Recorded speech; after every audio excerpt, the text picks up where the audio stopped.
नमस्कार. मी सुभाष कर्णिक. यूट्यूबवरील कथाकथन श्रवण दर्शन या माझ्या चॅनलवर तुम्हा रसिकांचे पुन्हा एकदा स्वागत. आजच्या कथेचं नाव आहे हिम्मत. यामिनी घरात शिरली तसे बाबा म्हणाले, पोरी अभिनंदन. काय झालं बाबा? पोरी, महेशच्या वडिलांचा फोन आला होता. त्यांनी पसंती कळवली आहे. यामिनी एकदम लाजली.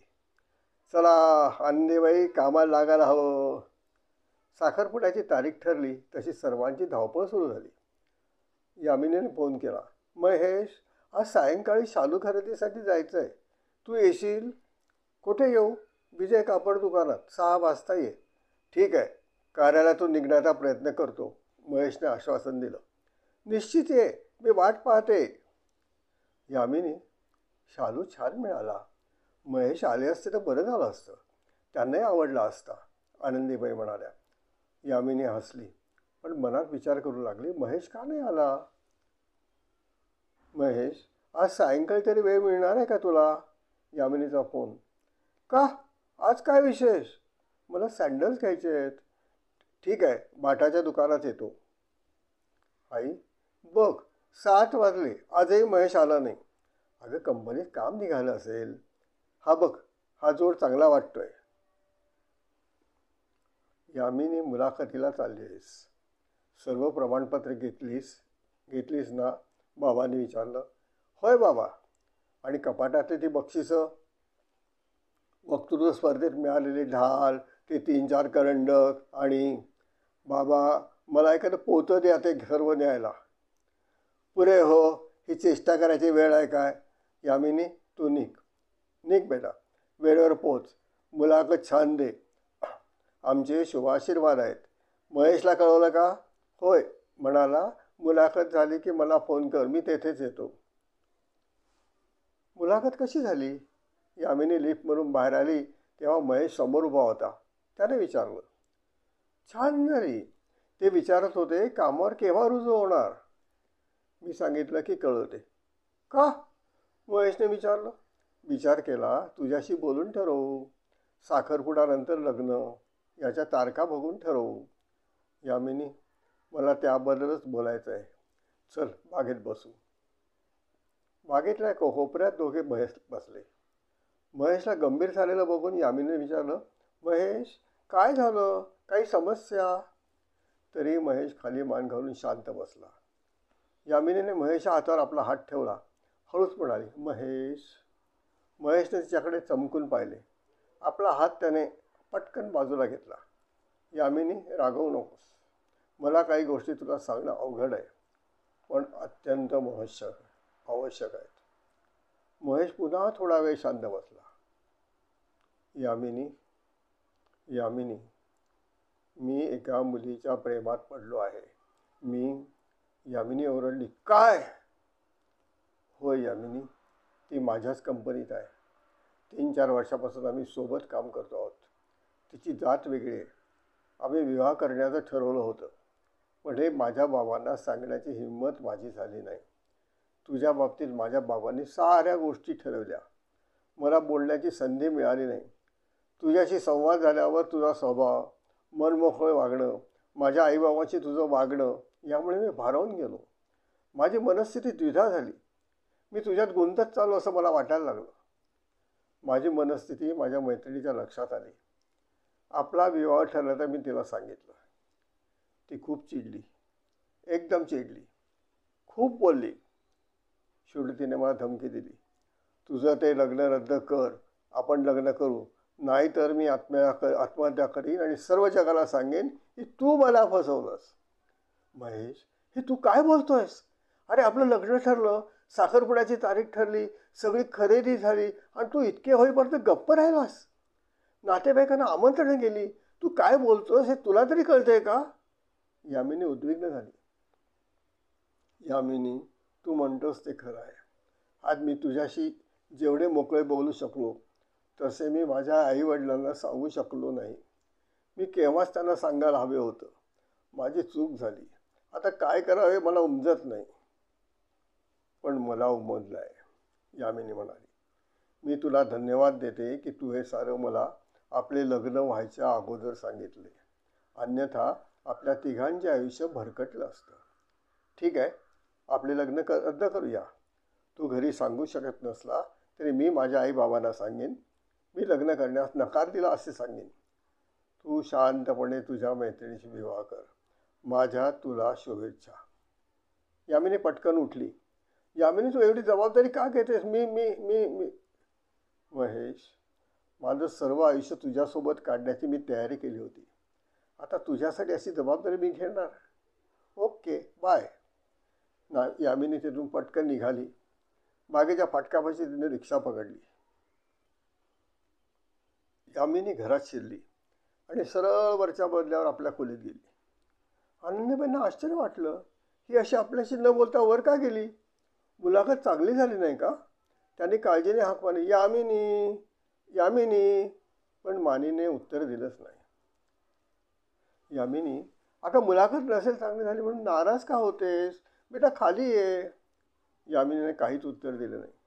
तेव्हा आनंदीबाईंनी बाबांना फोन लावला. अहो, तुम्ही येता का घरी लवकर?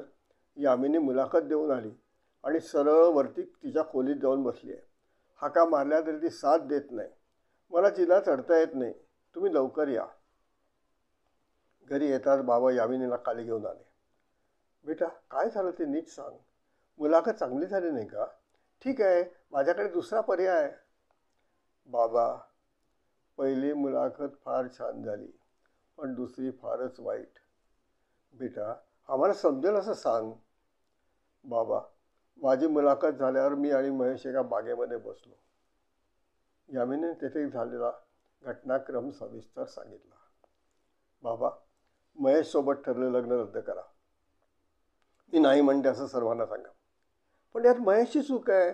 अगोदरच त्याने आपलं मन त्याच्या आईबाबांकडे मोकळं केलं असतं तर ही वेळ आली नसती. सगळ्या गोष्टी ठरल्यानंतर आता विवाह रद्द करणं हे तुझ्या अन्याय नाही का? तू सारी जबाबदारी का घेतेस? मला पटत नाही. बाबा थोडे रागातच बोलले. आनंदीबाई समजावण्याच्या सुरात यामिनीला सांगितलं, तू नाव का खराब करायचं? वाईटपणा का घ्यायचा?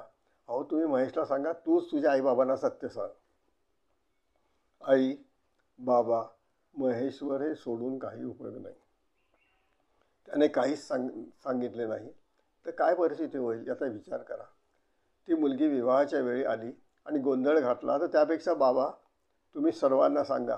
आणि आई, ज्याला मी आयुष्यभर सोबत करायला तयार झाली होती, त्याच्या भल्यासाठी मी थोडा वाईटपणा घेतला. त्याचं कुठे बिघडलं? कमाल आहे बाई तुझी, असे म्हणत आनंदीबाई खाली बसल्या. दरवाजा उघडून निनाद आत येत म्हणाला, यामिनी, आज 4 पुरवठादारांची मुलाखत तुला घ्यायची आहे. प्लॅन 5 मध्ये काही प्रश्न निर्माण झाला आहे. तिथे मला ताबडतोब जायला हवं. अरे पण ते सर्व अभियंता आहेत, मी वित्त विभागाची. माहीत आहे. त्यांची अभियांत्रिकी ज्ञानाची परीक्षा घ्यायची नाही. त्यांची वागणूक, सकारात्मक दृष्टिकोन, स्वभाव, मालाचा दर्जाबद्दल त्यांची विचारसरणी इत्यादी गोष्टीचा आदमास घेणं आवश्यक आहे. ठीक आहे. यामिनी तयार झाली. नीनाने दिलेले सर्व कागदपत्रे यामिनीने पाहायला सुरुवात केली. महेश पाध्ये हे नाव वाचल्यावर तिला धक्का बसला. महेश आपल्याकडे पुरवठादार म्हणून आलाय? मुलाखतीला सुरुवात झाल्यावर महेश यामिनीच्या केबिनमध्ये आला. समोर मानिनीला पाहताच तो आश्चर्यचकित झाला. तू तू तू येथे? होय, माझ्या मिस्टरांचा कारखाना आहे.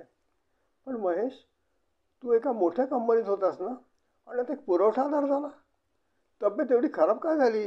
यामिनीने काळजीच्या स्वरूपात विचारलं. महेश थोडा वेळ शांत बसला. यामिनी, ही मोठी कथा आहे. असू दे, सांग मला. तू विवाहाला नकार दिल्याचं तुझ्या बाबांनी कळवल्यावर माझे आईबाबा खूप चिडले. पण तुझा मोठेपणा, तुझा त्याग मी त्यांना सांगू शकलो नाही. मी माझ्या मैत्रिणीचा प्रस्ताव त्यांना सांगितला.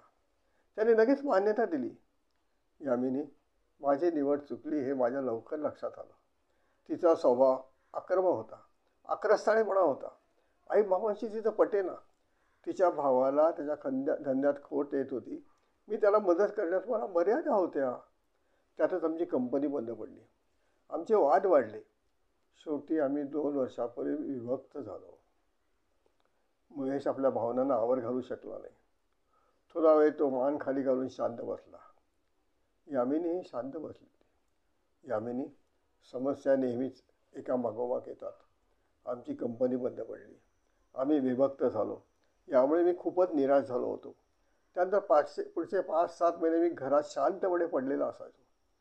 आणि एक दिवस तुझ्या सत्काराची बातमी वाचली.